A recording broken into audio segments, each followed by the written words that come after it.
ধন্যবাদ মাননীয় একে বুঢ়াগোহাঁই স্যাৰ মাননীয় মুন্সী স্যাৰ উৎপল কান্ত স্যাৰ আৰু মোৰ SPM IAS একাডেমীৰ সহকৰ্মীসকল পোনপ্ৰথমে মই সংবাদ মাধ্যমৰ আমাৰ শুভাকাংক্ষীসকলক ধন্যবাদ জ্ঞাপন কৰিছোঁ তেওঁলোকে আজি আমন্ত্ৰণ ৰক্ষা কৰি ইয়াতে উপস্থিত হোৱাৰ কাৰণে ইতিমধ্যে আপোনালোকক জনোৱা হ'ল যে কি উদ্দেশ্যে আজি এই সংবাদমেল অনুষ্ঠিত কৰা হৈছে আৰু আমি কি ধৰণে এটা ইণ্টিগ্ৰেটেড কোৰ্চ আৰম্ভ কৰিবলৈ গৈ আছোঁ গতিকে সকলো কথা ইতিমধ্যে কোৱা হৈছে মই কেৱল এইটোৱে বুজাব খোজোঁ যে ইমান বছৰে SPM IAS একাডেমীয়ে চিভিল ছাৰ্ভিচৰ কোচিং দি আহিছে আৰু প্ৰায়ে আমি দেখিবলৈ পাওঁ যে ছাত্ৰ ছাত্ৰীসকলে গ্ৰেজুৱেশ্যনৰ পিছত তেওঁলোক প্ৰশিক্ষণৰ কাৰণে আহে কোচিঙৰ কাৰণে আহে আৰু প্ৰায়ে তেওঁলোকৰ পৰা সেইটো এটা ইচ্ছা দেখিবলৈ পোৱা যায় যে তেওঁলোকে যদি অলপমান আগতে গম পালে হয় তেওঁলোকে যদি পঢ়ি থকা সময়তে তেওঁলোকে যদি ষ্ট্ৰেটেজিবিলাক জানিলে হয় সেইখিনি সময়ত যদি তেওঁলোকে সদ ব্যৱহাৰ কৰিলে হয় তেনেহ'লে হয়তো গ্ৰেজুৱেশ্যনৰ পিছত 2-3 বছৰ তেওঁলোকে দিব নালাগিলে হয় আৰু এটা কথা প্ৰায় দেখা যায় যে যিবিলাক বিষয় আমি এই পৰীক্ষাটোৰ প্ৰস্তুতিৰ সময়ত আমি পঢ়াওঁ সেই বিষয়সমূহ ছাত্ৰ ছাত্ৰীসকলে গ্ৰেজুৱেশ্যনৰ সময়তো পঢ়ে কিন্তু পঢ়াৰ পদ্ধতিটো সম্পূৰ্ণ বেলেগ হৈ যায় তেওঁলোকে গ্ৰেজুৱেশ্যনত সেই একেই হিষ্ট্ৰী পলিটি জিঅ'গ্ৰাফি সেই বিষয়বিলাক যদিও পঢ়ে কিন্তু কলেজৰ পৰীক্ষাৰ কাৰণে পঢ়াৰ পদ্ধতি বেলেগ উত্তৰ লিখাৰ পদ্ধতি বেলেগ আৰু চিভিল ছাৰ্ভিচৰ কাৰণে সেই পদ্ধতিটো বেলেগ হয় তেওঁলোকৰ যিহেতু আগৰ পৰাই উদ্দেশ্য চিভিল ছাৰ্ভিচৰ এক্সাম দিয়াটোৱেই হয় তেনে ক্ষেত্ৰত তেওঁলোকে যদি সেই কলেজত সেই বিষয়সমূহ পঢ়ি থকা সময়তে চিভিল ছাৰ্ভিচৰ এক্সামটোৰ প্ৰতি লক্ষ্য ৰাখি যদি উত্তৰ লিখিবলৈ শিকে বিষয়বিলাক কেনেকৈ পঢ়িব লাগে সেই পদ্ধতিটো যদি তেতিয়াই তেওঁলোকে শিকে তেনেহ'লে তেওঁলোকৰ কাৰণে এইটো খুব এটা মানে সুবিধা তেওঁলোকৰ হ'ব কাৰণ নহ'লে একেটা বিষয়ে প্ৰথমতে গ্ৰেজুৱেশ্যনৰ পৰীক্ষাৰ কাৰণে বুলি পঢ়িলে তাৰপিছত সেই একেটা বিষয়কে আকৌ নতুন ধৰণে এটা নতুন পৰীক্ষাৰ কাৰণে তেওঁলোকে পঢ়িবলগীয়া হয়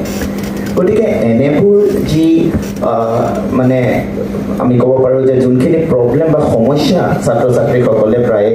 সন্মুখীন হোৱা দেখা যায় সেইসমূহৰ প্ৰতি লক্ষ্য ৰাখি ৰয়েল গ্লোবেল ইউনিভাৰ্চিটি আৰু SPM IAS একাডেমীয়ে যুটীয়াভাৱে এই নতুন এটা আমি কোৰ্চ আমি লঞ্চ কৰিব বিচাৰিছোঁ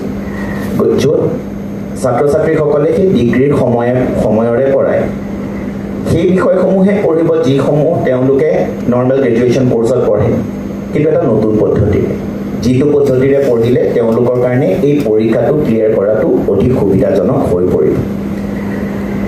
এইটো এটা খুবেই নতুন পদক্ষেপ কিয়নো আগতে যেতিয়া কোনো ছাত্ৰ ছাত্ৰীয়ে গ্ৰেজুৱেশ্যনৰ সময়তে প্ৰিপাৰেশ্যন চলাম বুলি ভাবে তেতিয়া তেওঁলোকে গ্ৰেজুৱেশ্যনৰ পঢ়াখিনি গোটেই পঢ়িবই লাগে তাৰ উপৰি তেওঁলোকে আকৌ চিভিল ছাৰ্ভিচৰ কোচিং বেলেগকৈ ল'ব লাগে এতিয়া যিসকল ছাত্ৰ ছাত্ৰীয়ে এই কোৰ্চটোত এনৰোল হ'ব নামভৰ্তি কৰিব তেওঁলোকে গ্ৰেজুৱেশ্যনৰ উপৰি আকৌ বেলেগকৈ তেওঁলোকে কোচিং ল'ব নালাগে যিহেতু এই গোটেই কোৰ্চটোতেই সেইখিনি একেলগে ইণ্টিগ্ৰেট কৰি দিয়া হৈছে গতিকে আমি খুব আশাবাদী যে এইটোৱে এটা নতুন এটা মানে সূচনা কৰিব নতুন এটা জোৱাৰ আনিব ছাত্ৰ ছাত্ৰীসকল আগবাঢ়ি আহিব বা তেওঁলোকে বিচৰা ধৰণে তেওঁলোকে সময়খিনি ব্যৱহাৰ কৰি এই পৰীক্ষাৰ কাৰণে তেওঁলোক প্ৰস্তুত হৈ উঠিব আৰু অনাগত দিনত আমি হয়তো অসমৰ পৰা তথা উত্তৰ পূৰ্বাঞ্চলৰ পৰা আৰু অধিক ছাত্ৰ ছাত্ৰী এই ক্ষেত্ৰখনত সফলতাৰে উত্তীৰ্ণ হোৱা আমি দেখিবলৈ পাম গতিকে বুঢ়াগোহাঁই ছাৰে ইতিমধ্যে যেনেকৈ ক'লে যে আমি বিচাৰোঁ যে এই যিটো এটা নতুন আমি পদক্ষেপ গ্ৰহণ কৰিছোঁ তাৰ বিষয়ে যিসকল ইচ্ছুক ছাত্ৰ ছাত্ৰী আছে তেওঁলোকে যাতে জানিব পাৰে তেওঁলোকৰ ওচৰলৈ যাতে এইটো খবৰ যায় আৰু তেওঁলোকে ইয়াৰ এই সুবিধাটো যাতে তেওঁলোকে গ্ৰহণ কৰিব পাৰে আৰু তেওঁলোক যাতে নিজৰ লক্ষ্যত উপনীত হ'ব পাৰে গতিকে সেইখিনিয়ে ক'বলগীয়া আমি আগলৈ আপোনালোকক জনাই থাকিম যে আমি কেনেকুৱাকৈ এই কোৰ্চটো আমি আগুৱাই নিছোঁ বা আমি আমাৰ মাজতো বিভিন্ন সময়ত আমি কথা বতৰা হৈ পেলাই বিভিন্ন সময়ত প্ৰয়োজন হ'লে আমি যিখিনি সাল সলনি কৰাৰ দৰকাৰ বা আৰু কি কৰাৰ দৰকাৰ সেইখিনি আমি আলোচনা কৰি যিমান পাৰোঁ সিমান আমি আমাৰ ফালৰ পৰা বেষ্টখিনি দিবলৈ আমি চেষ্টা চলাম teaching learning mechanisms to be included for the students to be well trained in order to appear the examinations. Across the country, you will find that the students have got a lot of aspiration to be into civil services. Unfortunately, the aspiration number and finally the conversion number, the ratio is very low. The fact remains is that in the country there are not many institutes which has this particular integration of the courses or the subjects to be a part of the mains or the prelims are not integrated in the curriculum. There is no formal teaching wherein the students regularly attend the classes, appear the examinations, and by virtue of that they also get the degree over a period of 3 years. Now currently, as per the University Grant Commission, this is a 4-year undergraduate program. So Royal Global University, in hand with SPM, one of the pioneer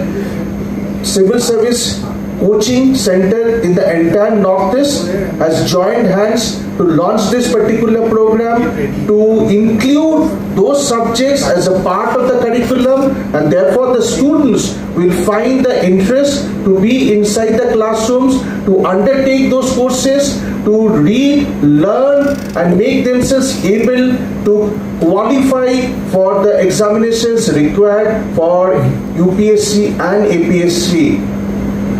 We had worked hard with SPM over a few months to frame this entire curriculum. This entire curriculum has been framed and which will be launched from the academic year 2025, which I'm repeating once again. Thereby, the students will not only find that they are trained, well equipped, but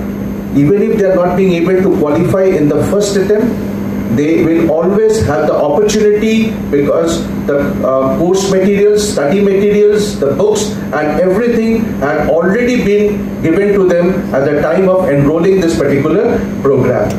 Let this entire information be spread out to different stakeholders, to the takers of the programs, that there is a wonderful opportunity that has been given by Royal Global University in this particular state, and thereby we hope that the deficiency that we are having in terms of fulfilling the bureaucrats from this particular zone will be fulfilled in the days to come. I wish all the best to the future takers of the program, and let this information be flooded across the state and the entire zone. Thank you, everybody. নতুন শিক্ষানীতি যদি আপোনালোকে চায় তাতে দেখিব আটাইতকৈ গুৰুত্ব দিয়া হৈছে জ্ঞানৰ লগতে কৌশলৰ ওপৰত, স্কিল, বিভিন্ন ধৰণৰ স্কিল, যাতে জ্ঞান থাকিলে যদি হেৰিটো নাথাকে, কৌশলটো নাথাকে, সেই জ্ঞানৰ অৰ্থ নোলায়। গতিকে এই প্ৰক্ৰিয়াটো আমি যিটো কৰিবলৈ লৈছোঁ, চিভিল চাৰ্ভিচ পৰীক্ষা দিয়াটো এটা স্কিল, এইটো এটা স্কিল কোৰ্চ বুলি আমি ক'ব পাৰোঁ। এইটো স্কিল। আজি দুদিনৰ আগতে আমাৰ ভাৰতৰ মাননীয় উপৰাষ্ট্ৰপতিও এই একেটা কথাটি কৈছে এখন প্ৰেছ মিট। কৈছে এই স্কিলটো আমি কিয় দিব নোৱাৰোঁ ল'ৰা ছোৱালীক? তেওঁলোকে জ্ঞান লৈ ওলাই যায় বিশ্ববিদ্যালয়ৰ পৰা, মহাবিদ্যালয়ৰ পৰা, কিন্তু এই কৌশল স্কিল পৰীক্ষা দিয়াৰ অসামৰিক সেৱা নাথাকাৰ কাৰণে তেওঁলোকৰ জ্ঞানৰ কোনো মূল্য নাথাকে। গতিকে আমি সেই ক্ষেত্ৰতো এই কথাটোৰ প্ৰতিও আমি বহুত আমি লক্ষ্য ৰাখিছোঁ। তাৰ কাৰণে স্কিল কোৰ্চ এনডিপিৰ লগত একেবাৰে মিল আছে।